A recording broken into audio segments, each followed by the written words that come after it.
Originality comes from imitation.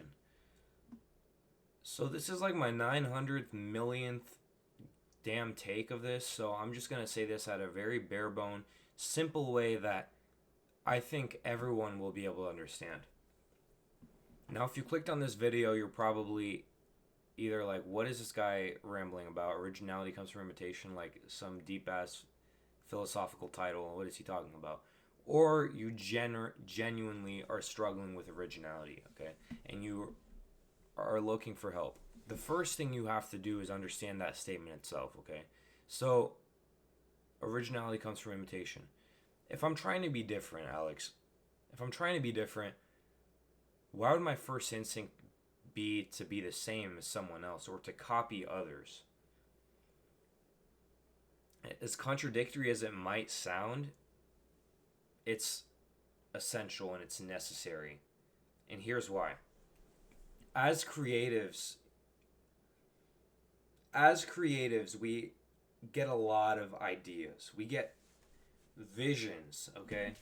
Not on some like weird shit, but like genuinely, we have things that we want to express. We use our niche, our passion as an outlet.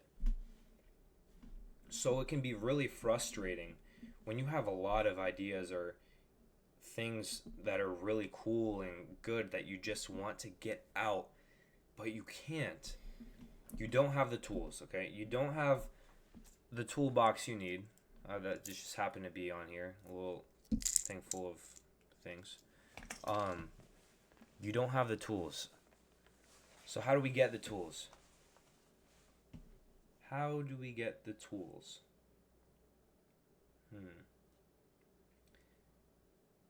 You find them. You discover them from other people. Okay? You're not going to come up with a new color. I hate to break it to you. If you do, that's actually insane. You're probably not going to come up with a new instrument. You're probably not going to come up with a new genre of music. If that's your goal, go for it. I'm not going to stop you. I'm just saying for the vast majority of people, that's just not our reality and not what we want to do. Especially if you're trying to do that. If that's your ultimate goal, you have a long way there. Now to actually execute this thing I'm rambling about, it's a little hard, especially with someone, who, if your brain runs 100 miles per hour, this is not going to be the easiest thing you've ever done. Let's just start at square one. So if you're working on a project right now, whether it's song or painting, put it to the side, okay? Get a blank slate, blank template, whatever you want to call it, and just erase your mind.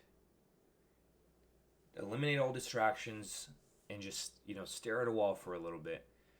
Just kind of cleanse your brain of your ideas, cleanse your brain of and your soul of your ego.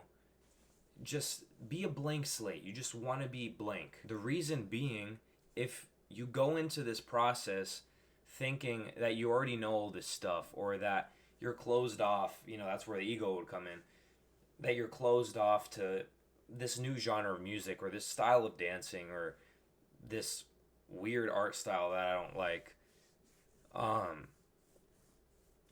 you're immediately handicapping yourself, and you might as well just not do this at all and not even watch this video. Now, if you've done what I just said, if you're now a blank slate, if you're ready to go, here's the next step, okay? Decide what your niche is, okay? If you're a painter, you're a painter. If you're a musician, you're a musician first. I'm going to use the musician example because I'm not a painter. I'm actually a horrible drawer, artist, painter sort of thing. That is not I have a lot of mad respect for the people who do that. But that's my thing is music, so I'm going to use that as an example. And you can translate it over into whatever you're doing. Let's say I'm doing this process right now.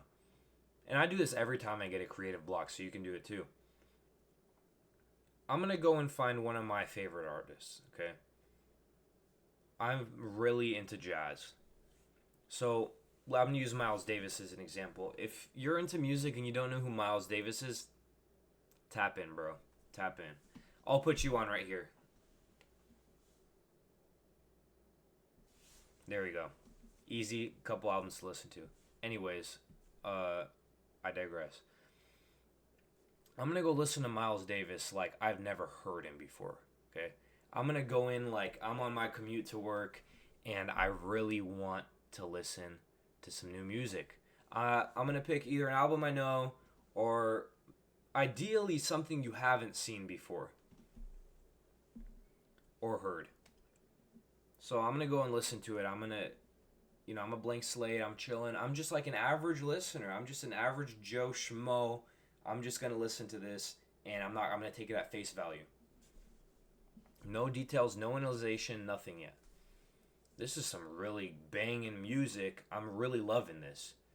The next step, after you've enjoyed it, after you've gotten it in your ear, after you've gotten it in your vision, whatever,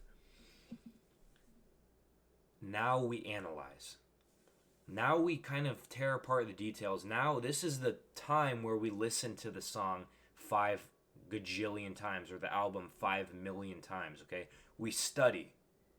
This is just like, no, this is like fun. If this should not be a hard process for you, okay? Not, well, it can be hard, but it should not be a process that makes you want to die, okay?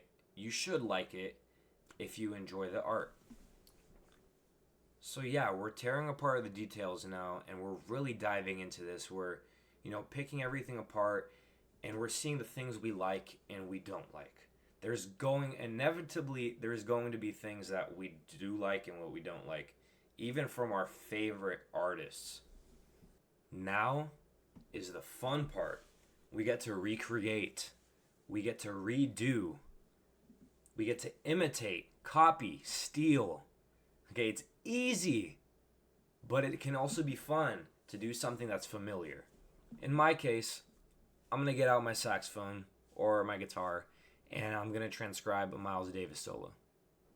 Now, there's probably going to be parts that are a little bit more boring than others to learn, but it's important that you get everything down to the detail, to the very small things. Your goal in this process is to become the art. Is to become the artist. Is to become the person, okay? Be in the mind of this person as close as you can, replicating their art. I'm going to play every inflection. I'm going to articulate everything according to the music, how he plays it. I'm going to get every single little thing that I can get. I'm going to try and play as close to his intonation as I can. And I want to sound like him, okay? Even if I'm on a different, like in my situation, if I'm on a different instrument, you want to get as close as you can. It's not always going to be perfect. Arguably, you'll never get it perfect. Okay? Never. If you're repainting the Mona Lisa, I probably not going to get it exactly how it was originally painted, because you don't have that hand. Or if you do have that hand, it's not going to look the same, because you're just simply not actually that person. After we're done, we rinse it off and repeat. Meaning we find a different piece of art and we do the same exact process. The more you do this, there's no con to this. You can only benefit from this, especially if it's a good pastime for you. It's such a benefit. I actually can't think of, I've sat here for half an hour trying to think of a single con, just to be super unbiased, but I really cannot think of any. So let's say we've repainted every single one of Leonardo da Vinci's paintings that we've seen, okay? Let's say we've transcribed every Miles Davis solo. Probably not likely in either case, but let's just say we've done a lot of this. Now what? Well, now, if you've consciously done this, okay, and I probably should have mentioned that, it's really important that you're doing this consciously, that you're processing all the details, that you're intentionally learning. Excuse me. Because during this process, we're kind of building our little toolbox, as I mentioned earlier.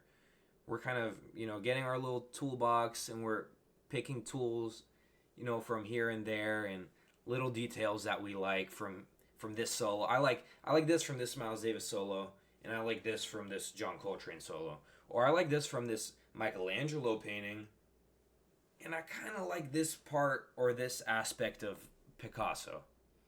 So I'm gonna, and now we have our completely unique, box of details and little things that are catered to us, because the next person is not going to have the same details. They might have similar ones, or they might have a couple that are, in line with yours, but it's never going to be the same. Now it should be starting to kind of click where I'm going with this, what the title meant, okay? Because now that we've copied from all these different people, at first it's just copying. You're just copying this one person, and then you're copying this person and this person and this person, but then you've pulled 100 different things from each one, and you've kind of put them all into this mushed ball of Play-Doh, and now yours is a different color than this person's, even though you guys both have a shade of brown, but this one's a little bit more tan. This one has a little bit more tint of green, okay? So it's completely different, and now you have achieved originality. The last point, and bear with me here, I know I've been yapping a lot. The last point I really want to get across is that originality is subjective to every single person. It's different for me, it's different for you.